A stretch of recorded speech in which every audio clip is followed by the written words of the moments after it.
মধ্যপ্রাচ্যে যুক্তরাষ্ট্রের বিশাল সামরিক শক্তি বৃদ্ধির মধ্যেও আগামী বৃহস্পতিবার মার্কিন প্রতিনিধিদের সঙ্গে আলোচনা শুরুর আশা করছে ইরান। এর মধ্য দিয়ে সংঘাত এড়াতে চাইছে দেশটি। যুক্তরাষ্ট্রের সিবিএস নিউজকে দেয়া এক সাক্ষাৎকারে ইরানের পররাষ্ট্রমন্ত্রী আব্বাস আরাকচি বলেন, তেহরানের পারমাণবিক কর্মসূচি নিয়ে আবার শুরু হতে যাওয়া আলোচনার আগে একটি সম্ভাব্য চুক্তির খসড়া তৈরি করা হচ্ছে।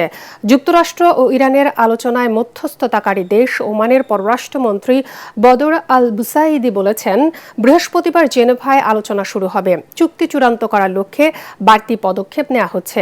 গত কয়েক সপ্তাহে মধ্যপ্রাচ্যে দুটি বিমানবাহী রণতরী যুদ্ধ বিমান এবং অন্যান্য জাহাজ পাঠিয়েছে যুক্তরাষ্ট্র।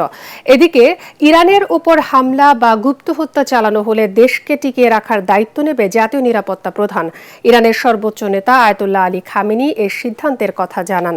নিউ ইয়র্ক টাইমসের এক প্রতিবেদনে এ তথ্য জানিয়ে বলা হয়েছে, তেহরানের শাসন ব্যবস্থা সুরক্ষিত রাখতে খামেনি বেশ কিছু নির্দেশনা জারি করেছেন।